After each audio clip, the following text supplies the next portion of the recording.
Ambassador Dae-yun Kim walked into the great council hall with tired eyes. He had been doing this job for 20 years now. The same arguments, the same fights, the same aliens who could never agree on anything. Today was supposed to be different. Today, the Vexstar Empire and the Qualian Federation were finally going to sign a peace treaty. The hall was huge and round, with seats going up like stairs. Each alien race had their own section. The Vexstar sat on the left side. They looked like giant lizards with sharp teeth and red eyes. They wore heavy armor even during peace talks. The Qualians sat on the right. They had blue skin and 4 arms. Their bodies were thin and tall like trees. Dae-yun took his seat in the middle section. This was where all the human diplomats sat. Around him were other humans who had spent years trying to keep peace in the galaxy. Chancellor Hyunwoo Park sat next to him. Hyunwoo was older and had gray hair. He had been Earth's main voice in the galaxy for 15 years. "Another day, another war to stop," Hyunwoo said quietly to Dae-yun. The meeting started like all the others. The Vexstar leader stood up first. His name was War Chief Brutok. He was bigger than the other Vexstar and had scars all over his face. "The Qualians have stolen our mining rights in the Kepler system," Brutok said. His voice was loud and angry. "We demand they give it back, or we will take it back with force." The Qualian leader stood up next. She was tall even for a Qualian. Her name was Prime Minister Sela. Her blue skin was bright and her 4 arms moved. As she talked, "The Vexstar are lying," Sela said. "We bought those mining rights from the previous owners. We have all the papers to prove it." "Your papers are fake," Brutok shouted back. "Your brain is fake," Sela replied. Dae-yun stood up before things got worse. This was what he always did. Step in before the aliens started fighting. "Please let us look at this calmly," Dae-yun said. His voice was calm and steady. "We can solve this problem without fighting." For the next 4 hours, Dae-yun worked with both sides. He looked at their papers, he asked questions. He made suggestions. Slowly, very slowly, both sides started to agree on a solution. The Vexstar would get half the mining rights. The Qualians would keep the other half. They would share the profits. "This is acceptable," Brutok said finally. "We agree to this deal." Sela added. Dae-yun smiled. Another war stopped before it started. This was his job. This was what humans did in the galaxy. They fixed problems that seemed impossible to solve. But then everything changed. A young human officer ran into the hall. His face was white with shock. He ran straight to Chancellor Hyunwoo Park. "Sir," the officer whispered, but his voice was loud enough for everyone to hear. "We just got word from the Outer Rim. The medical station at Proxima 7 has been destroyed." The hall went completely quiet. Proxima 7 was a human medical station. It helped sick aliens from all over the galaxy. The best human doctors worked there. "What happened?" Hyunwoo asked. "A bomb, sir. The whole station is gone." 3,000 humans were killed, all doctors and nurses. Dae-yun felt like someone had hit him in the stomach. 3,000 humans dead. Good people who were only trying to help others. "Who did this?" Brutok asked. His voice was different now. Even he seemed shocked. The young officer looked nervous. "The bomb had Vexstar technology, sir. But the attack pattern matches Qualian military tactics." Both Brutok and Sela jumped up from their seats. "We would never attack a medical station," Brutok roared. "This is Qualian trickery." "How dare you blame us?" Sela shouted back. "You Vexstar are the only ones who used those bombs." Soon both sides were screaming at each other. Other aliens in the hall started choosing sides. The piece that Dae-yun had worked for 4 hours to build fell apart in 4 minutes, but Dae-yun was not listening to the fighting. He was thinking about something else. This was not the first time something like this had happened. Last year, a human colony had been attacked during peace talks between 2 different alien races. The year before that, human peacekeepers had been killed in a mistake during an alien civil war. It always happened the same way. When aliens could not agree, humans died. When aliens wanted to blame someone else, they used human technology to make it look like their enemies did it. When Aliens wanted sympathy. They attacked human civilians and pointed fingers at each other. Dae-yun looked around the hall. All these aliens were screaming and fighting, but none of them seemed sad about the dead humans. They only cared about blaming each other. Hyun-woo stood up and walked to the center of the hall. "Silence!" he shouted. His voice was so loud and angry that everyone stopped talking. 3,000 of my people are dead, Hyun-woo said. 3,000 doctors and nurses who spent their lives helping all of you, and all you care about is whose fault it is. Chancellor Park, Scylla started to say, we are very sorry for your loss. But nothing, Hyun-woo cut her off. For 200 years, humans have kept peace in this galaxy. We have stopped your wars. We have fixed your problems. We have died for your causes, and what do we get in return? The hall was quiet again. All the aliens looked uncomfortable. We get used, Hyun-woo continued. We get blamed. We get killed. You treat us like tools that you can throw away when you don't need us anymore? Captain Mira Choi, who led the human peacekeeping fleet, stood up from her seat.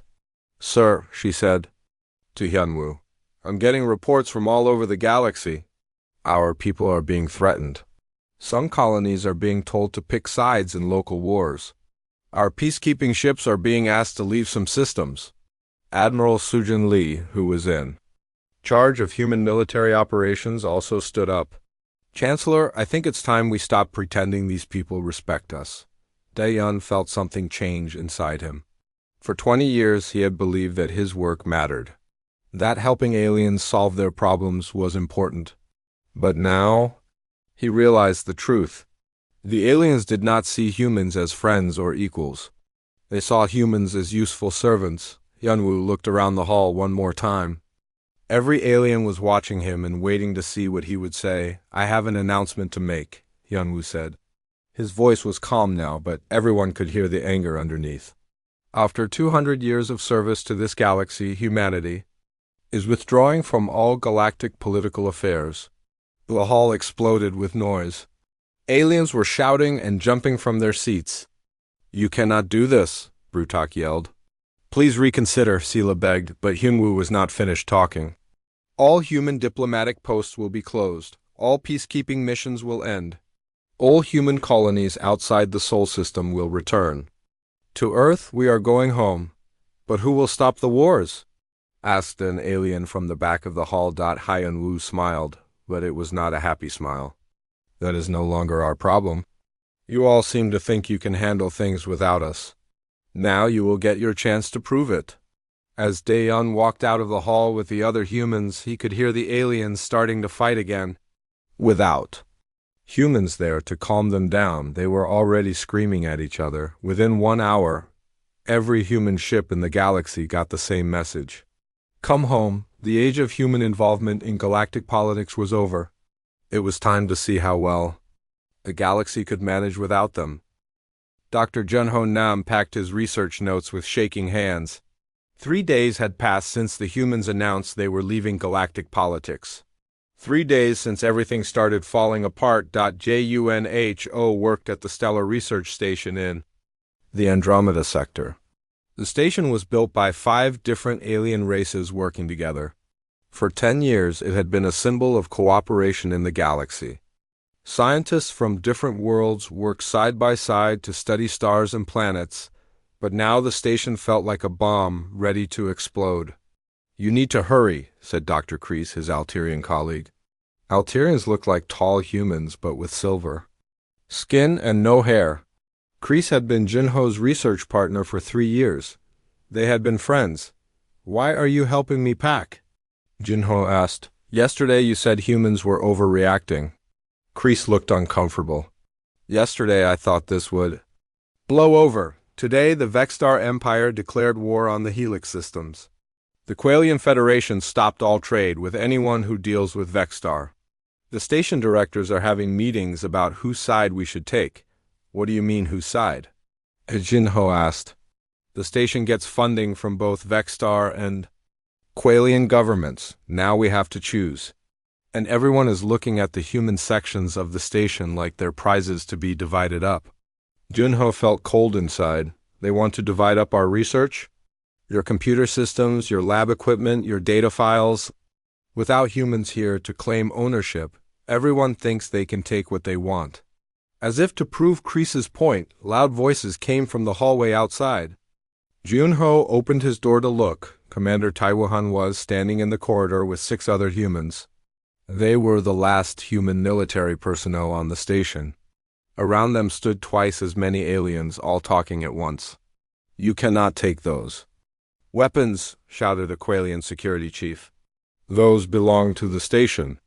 "These are human-made weapons carried by human officers," Taiwu replied calmly. "We're taking them home." "But we need those weapons for station security," said a Vexstar administrator. "Then you should have thought about that before you started your war," Taiwu said. "Find your own weapons." A tall alien that Junho did not recognize stepped forward. "What about the reactor systems?" "The humans built half of them. We built all of them," Taiwu corrected. "Your people just helped install them, and yes, we're shutting them down." "You cannot shut down the reactors," several aliens shouted at once. "The station will lose power." "Not our problem," Taiwu said. He turned to look directly at Junho. "Doctor, you have 30 minutes to finish packing. The transport ship leaves in 1 hour." Junho nodded and went back to his room. Behind him, he could hear the aliens starting to argue among themselves about who would control the reactor systems. "They really are going to fight over everything," Kreese said sadly. "What did you expect?" Junho asked. "For 200 years, humans have been the referees.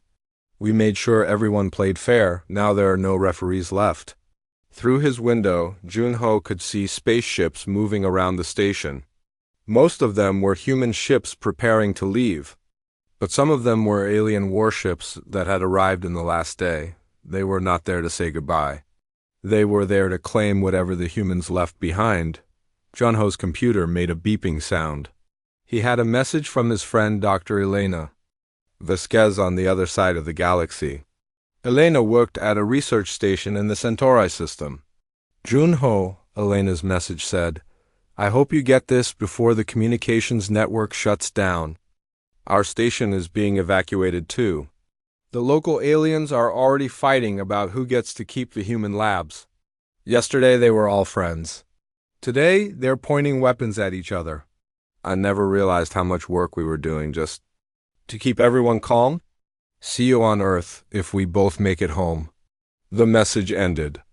Junho felt a deep sadness. Elena was right. Humans did more than just solve big political problems. They solved hundreds of small problems every day. They made sure different alien races could work together. They kept the peace in places where no one else was even paying attention. Another message came in, this one from his sister Myra on Earth. "The news here is terrible," she wrote. "Every day we hear about new wars starting. The Galactic Trade Network collapsed yesterday. Half the shipping companies have gone out of business because they can't get security guarantees for their trade routes. Mom wants to know if you're safe," Junho typed back quickly. "I'm safe, coming home soon. Tell Mom I love her." He sent the message just as the lights in his room flickered. Somewhere on the station, someone was already trying to take control of the human-built power systems. Commander Taiwu appeared in his doorway again. "Time to go, Doctor." Junho picked up his bags and followed Taiwu toward the docking bay. As they walked through the station corridors, Junho saw things he had never seen before. Alterian security guards were standing at the entrances to Qualian sections of the station. Vexstar workers were removing equipment from shared laboratories. A group of small aliens called Pixians were building barricades around their living quarters. "How long do you think the station will last?" Junho asked Taiwu. "A week, maybe 2, Taiwu replied. "Once we turn off the main power grid, they'll have to figure out how to run everything themselves. Different alien technologies don't work. Well, together, they'll need someone to coordinate the systems." "They'll need humans," Junho said. "Yes, but we won't be here." At the docking bay, Junho saw something that made his heart break. Dr. Yellen, an old Qualian scientist, was standing by the human transport ship. She had tears in her large blue eyes. "Please don't go," she said to Junho. You and I were working on the star formation project together. We were so close to a breakthrough. I'm sorry, Dr. Yellen, Junho said. But my people are not welcome here anymore. That's not true, she said. I welcome you. Many others welcome you. But your governments don't, Junho replied. And your governments are the ones with the weapons. Dr. Yellen looked around the docking bay at all the tension and fear. I think I'm beginning to understand what we're losing.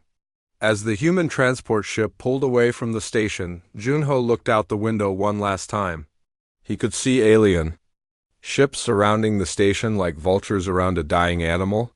He could see lights flickering as different groups tried to take control of various systems. On the ship's communication system, he could hear reports from other human evacuations across the galaxy. Transport 7 to Fleet Command. The mining station at Kepler 4 is under siege. 3 different alien factions are fighting for control of the human equipment. Transport 12 to Fleet Command. The diplomatic station at Proxima 9 has lost main power. The aliens are trying to restart the human-built reactors, but they don't know how. Transport 3 to Fleet Command. The trade hub at Vega 7 is in complete chaos. Without human mediators, none of the alien traders can agree on prices or shipping routes. Commander Taewoo sat down next to Junho. It's happening faster than we thought it would. What's happening? The collapse. We knew that leaving would cause problems, but we thought it would take months for serious issues to develop. It's only been 3 days and we're already getting reports of shooting wars in 12 different systems. Do you think we made the right choice? Junho asked. Taiwo was quiet for a moment. Ask me that question in a year. If the galaxy is still burning, then maybe we'll know we were more important than we thought. And if the aliens figure out how to get along without us, then we'll know we were wrong to leave. Taiwo smiled sadly. But I don't think that's going to happen. Through the ship's windows, Junho could see the stars. Somewhere out there, in hundreds of solar systems, humans were packing up and coming home. They were leaving behind 200 years of work. 200 years of keeping peace, solving problems, and building friendships with alien races, but they were also leaving behind 200 years of being taken for granted. 200 years of having their people killed in alien political games. 200 years of being treated like useful tools instead of respected partners. As the transport ship jumped to faster-than-light speed, heading toward Earth, Junho wondered what the galaxy would look like when the last human ship reached home. He had a feeling he would not recognize it. Finance Minister Yunbin SEO stood in the Earth government situation room, watching the galaxy burn on the big screen. 1 month had passed since the humans left galactic politics. The screen showed a map of known space with different colored lights representing various conflicts. Red lights meant active wars, yellow lights meant trade disputes. Orange lights meant refugee crises. The screen was mostly red and orange now. Show me the economic data, Yunbin said to the technician. New numbers appeared on the screen. The Galactic Trade Network had lost 60% of its value. Shipping costs had increased by 400% because no one could guarantee safe passage through space. The Galactic Banking Consortium was completely bankrupt. It's worse than we predicted, said General Dong Yunyu, who was standing next to Yunbin. We thought some wars would start, but we didn't expect the entire galactic economy to collapse. The aliens always claimed they didn't need our economic models, Yunbin replied. Now they're finding out what happens when you don't have stable currency backed by a trusted government. The door to the Situation Room opened and Admiral Sojin Lee walked in. She looked tired.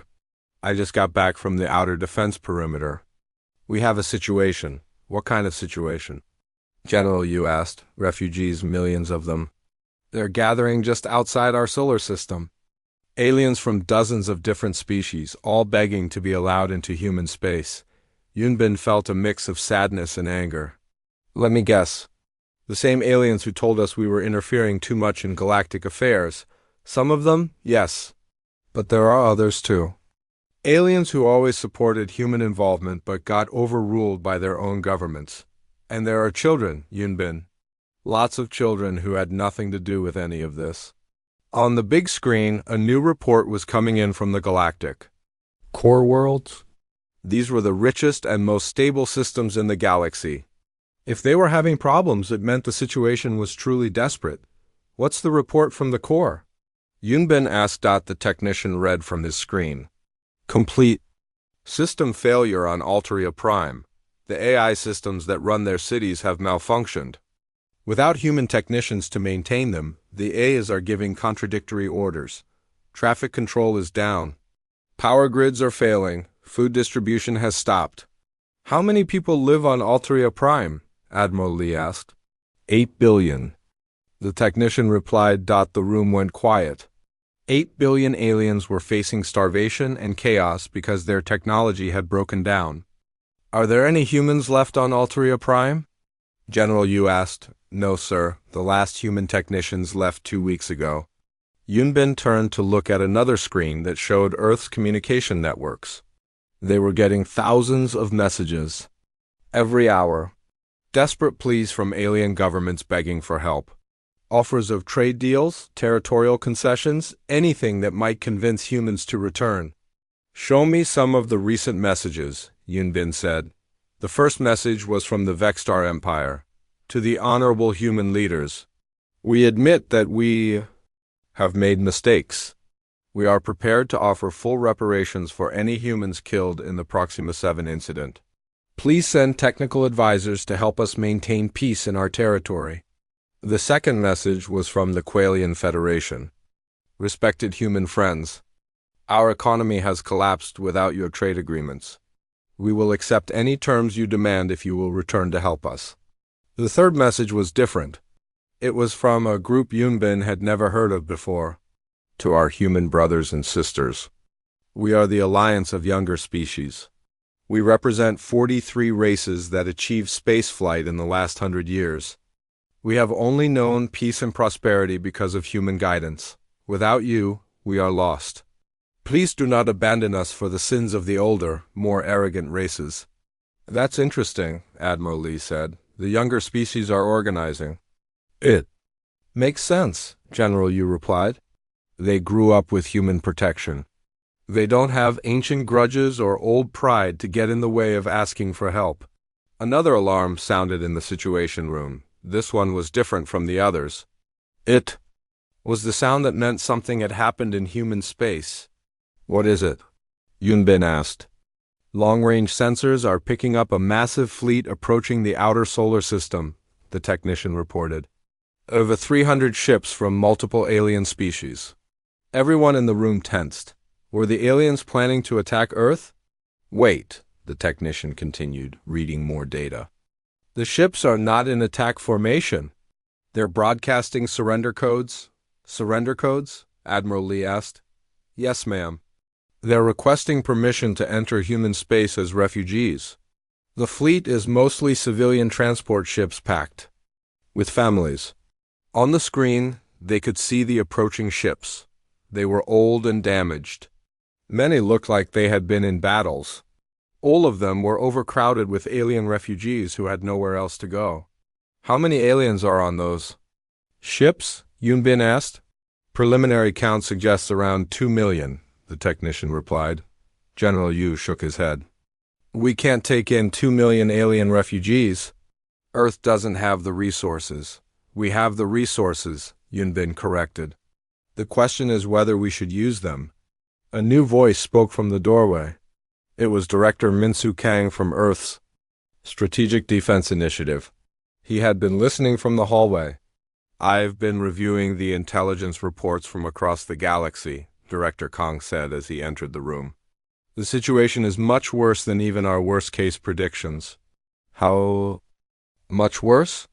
Admiral Lee asked. 12 entire species are facing extinction. Not from war, but from system failures.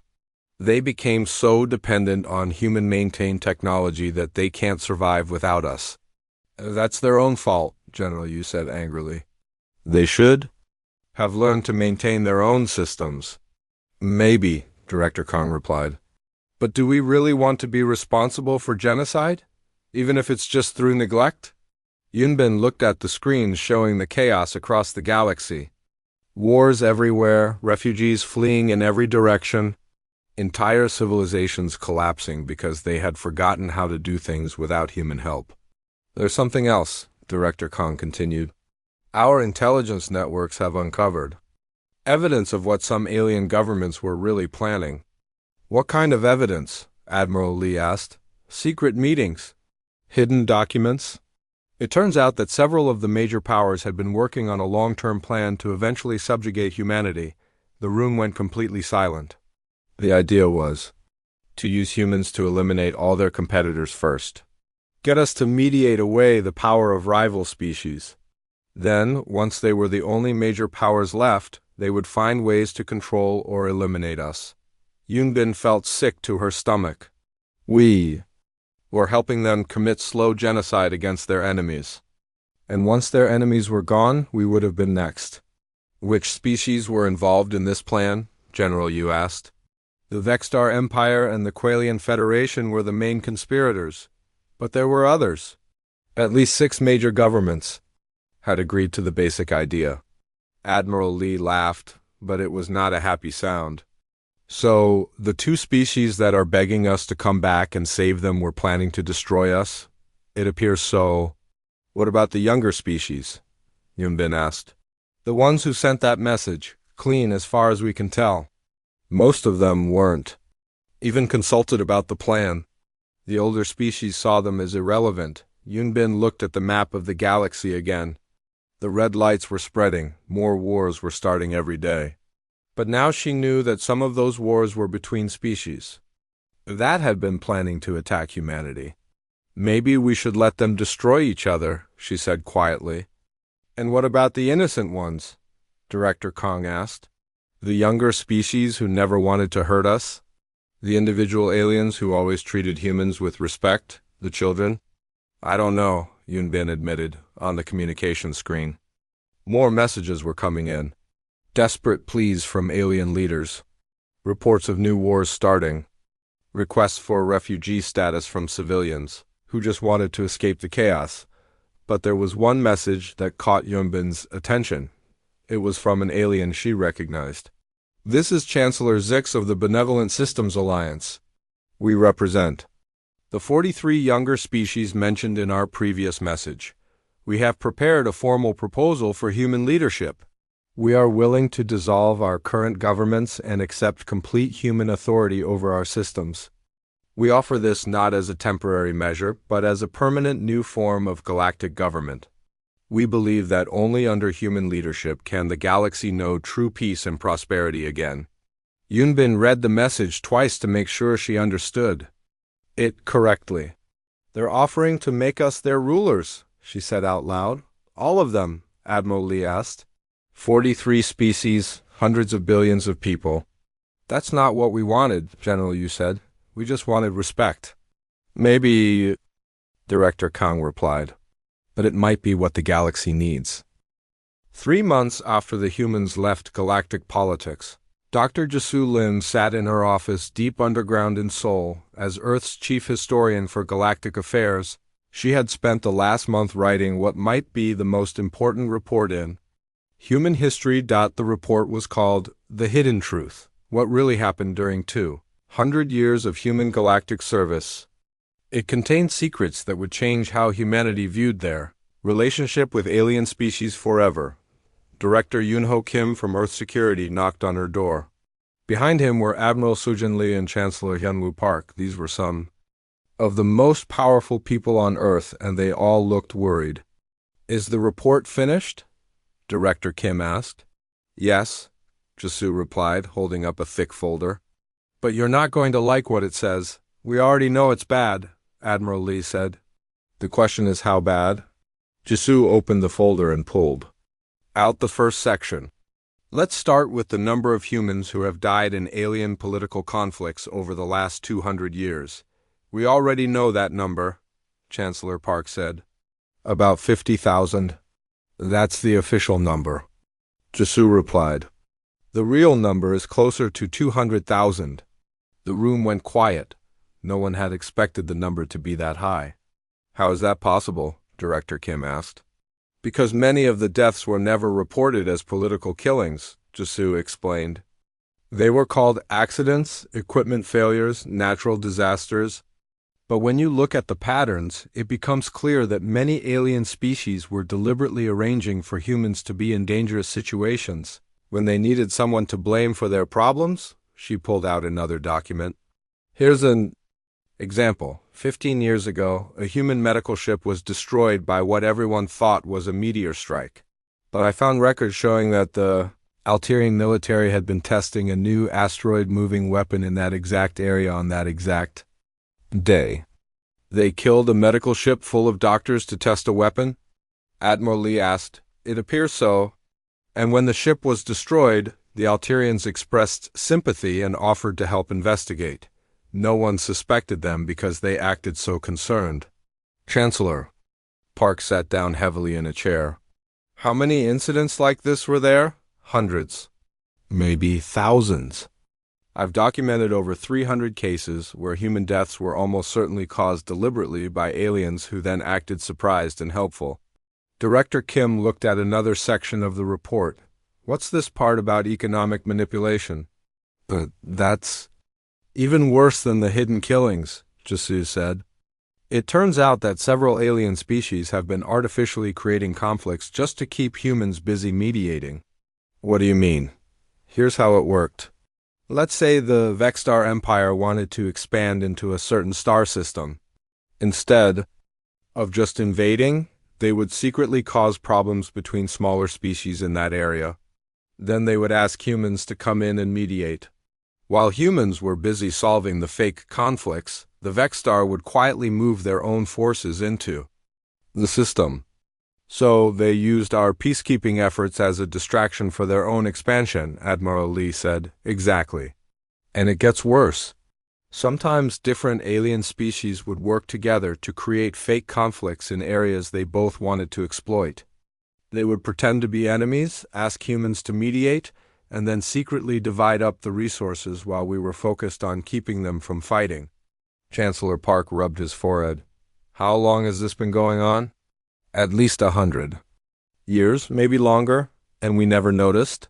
We noticed that there always seemed to be new conflicts for us to solve, Jisu said.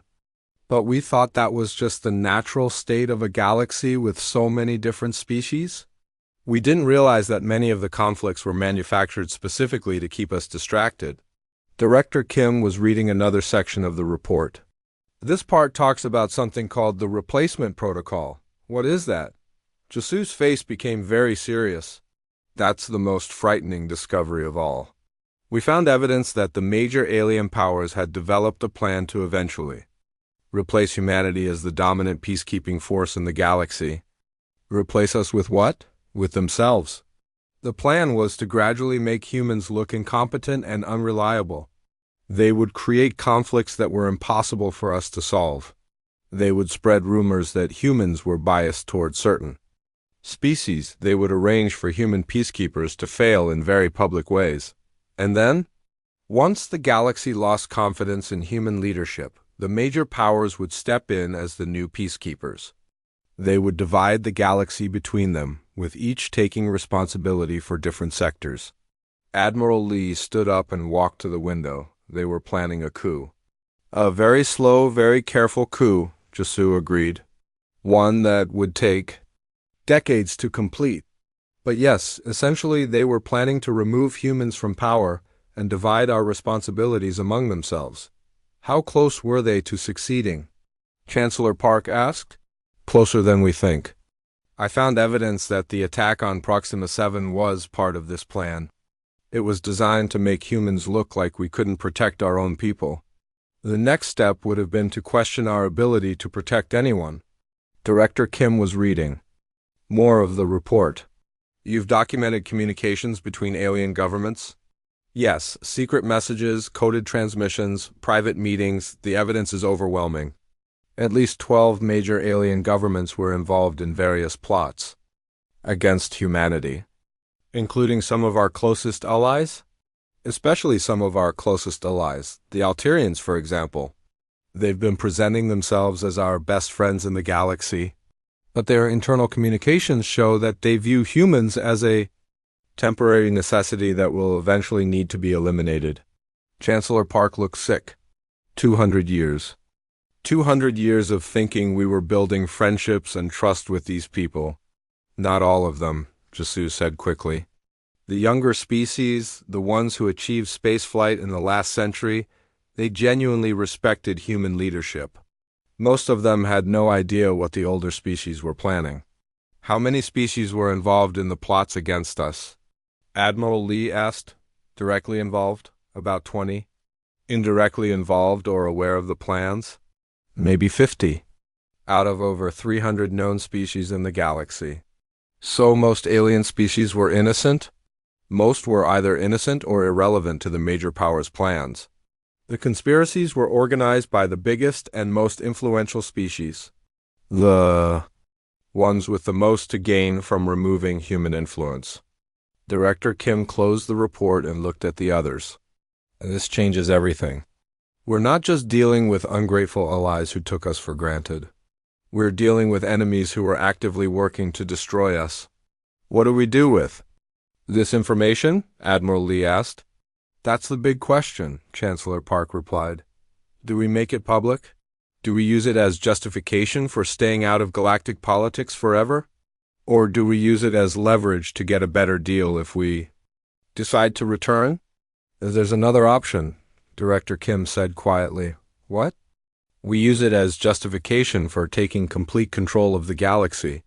If these species were planning to divide galactic authority among themselves, why shouldn't we beat them to it? Jisoo looked uncomfortable. You're talking about conquest. I'm talking about self-defense. If we leave the galaxy alone, these species will eventually recover from their current problems. They'll rebuild their strength and try to implement their plans against us again. The only way to be truly safe is to make sure they never get the chance. Admiral Lee was still looking out the window. The younger species have already offered to accept human authority. If we add them to the human colonies that want to return to Earth, we control about a quarter of the galaxy. And if we demanded that the older species accept human oversight, as punishment for their plotting? Chancellor Park asked. We'd control everything, Director Kim replied.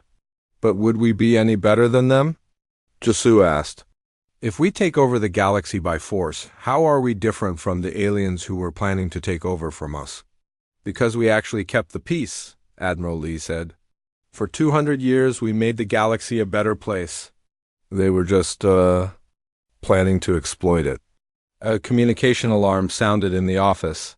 Chancellor Park activated the wall screen to see what the message was. It was from the outer solar system defense perimeter. A single small ship was approaching Earth. The ship was broadcasting diplomatic codes from a species that humans had never dealt with before. Incoming message from the approaching vessel, the defense coordinator reported. They say they represent a coalition of all the surviving major alien governments. They want to negotiate the terms for human return to galactic politics. All the surviving major governments? Director Kim asked. Yes, sir.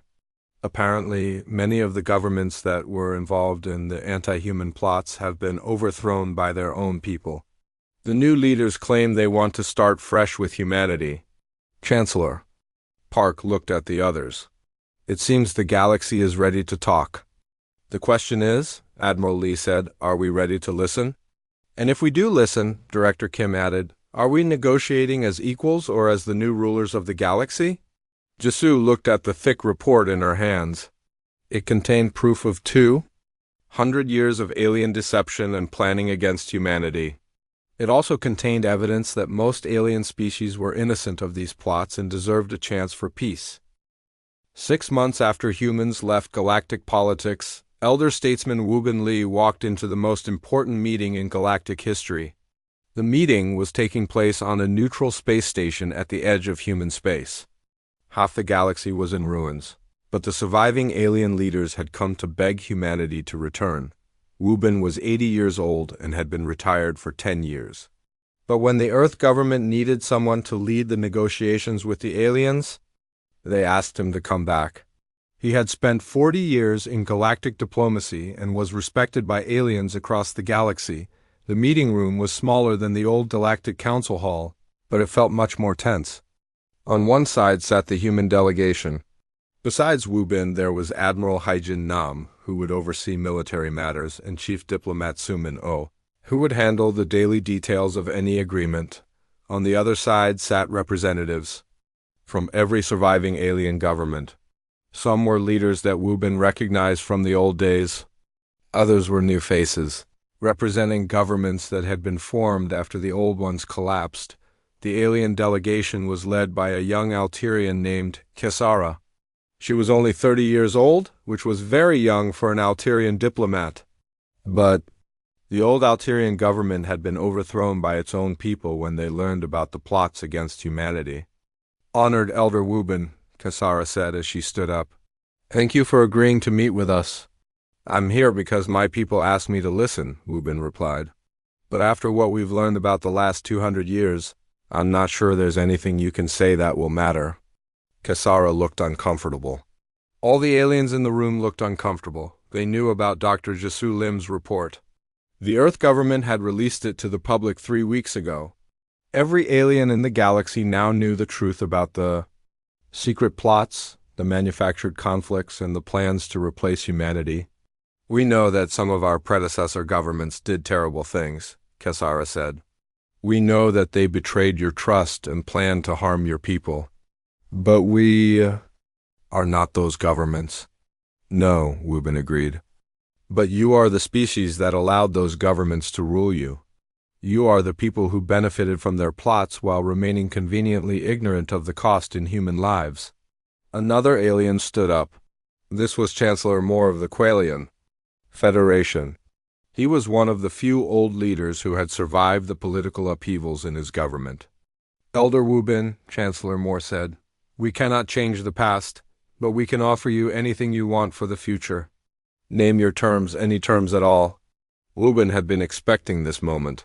For the last month, the human government had been debating what to demand from the aliens. Some wanted revenge.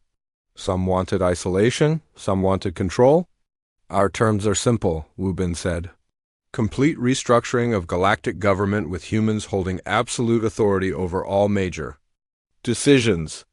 The aliens started talking to each other in worried voices. "What does that mean exactly?"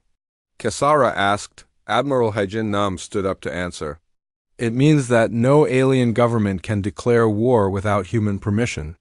No alien species can develop new weapons without human oversight. No alien civilization can expand into new territory without human approval." "You're asking us to give up our sovereignty," Chancellor Moore said. "You gave up your sovereignty when you proved you can't be trusted with it," Admiral Nam replied. "The galaxy has been at war for 6 months. Billions of people have died. Entire civilizations have collapsed. You had your chance to govern yourselves and you failed." A small alien from the back of the room stood up. Wu Bin recognized him as Speaker Clicks from the Alliance of Younger Species. The younger species had been the most supportive of human return. "We accept these terms?" Speaker Clicks said immediately. "You don't speak for all of us," Chancellor Moore protested.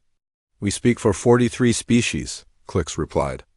"And we would rather live under wise human leadership than die under foolish alien leadership." Wu Bin looked around the room at the other aliens. Some seemed angry about the terms. Others seemed relieved that someone was finally offering to take responsibility for the galaxy's problems. "There are other conditions," Chief Diplomat Sumino said as he read from a list. "Full reparations for all human civilians killed in alien political conflicts. Permanent human military bases in every major star system.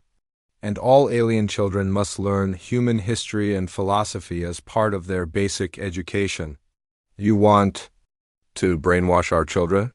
A Vexstar representative asked angrily. "We want to teach your children how to think about problems the way humans think about them," Sumin replied. "With empathy, logic, and respect for life. If you consider that brainwashing, then maybe you shouldn't be raising children." Kesara was reading through a copy of the Human Demands. These terms would essentially make humanity the rulers of the galaxy. Yes, Wu Bin said simply, that's exactly what they would do. But why would you want that responsibility? 6 months ago, humans left the galaxy because you were tired of dealing with our problems?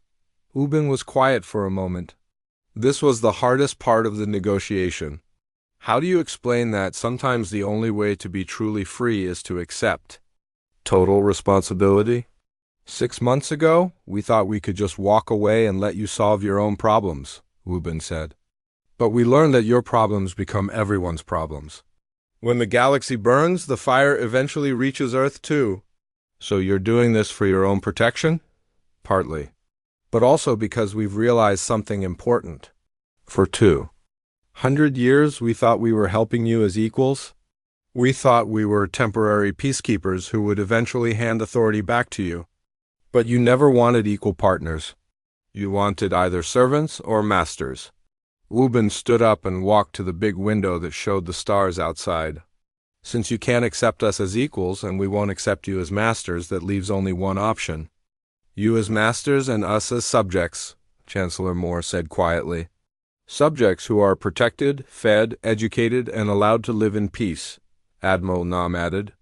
That's more than you were offering each other, and more than you were planning to. Offer us, Sungmin said. Speaker Click stood up again. The younger species accept all terms immediately. When can human peacekeepers return to our systems? As soon as you sign the formal surrender documents, Admiral Nam replied. Surrender documents? Kasara asked. That's what they are, Wu Bin said. You're surrendering your independence in exchange for peace and protection. There's no point in pretending otherwise.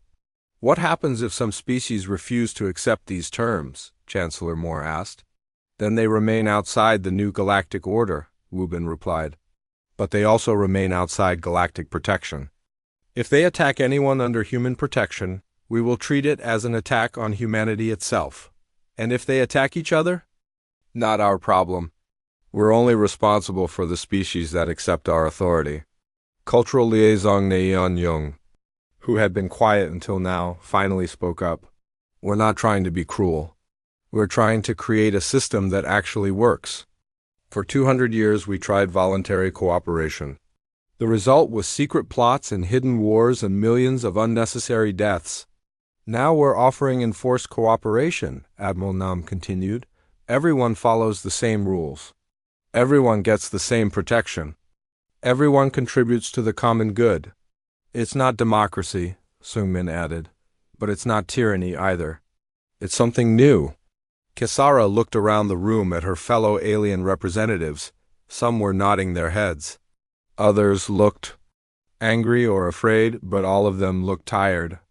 Tired of war, tired of chaos, tired of watching their civilizations fall apart. How long do we have to make a decision? She asked. You have until the end of this meeting, Wu Bin replied. We're not going to spend months negotiating while more people die.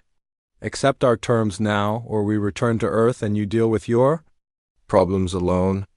That's not much time to consult with our governments. Your government sent you here with full authority to negotiate. Use it. For the next hour, the aliens talked among themselves. Some arguments got very heated. But gradually, a consensus formed. Speaker Clicks was the first to sign the surrender documents. The Alliance of Younger Species accepts human authority and protection. One by one, other representatives came forward to sign. Some signed quickly and eagerly. Others signed reluctantly, but they signed. In the end, only 3 species refused to accept human authority. The hegemony of Zeth, the Republic of Karos, and the Empire of Vexstar Minor. They chose to remain independent rather than submit to human rule. So be it, Admiral Nam said. The rest of the galaxy is now under the protection of the Terran Commonwealth.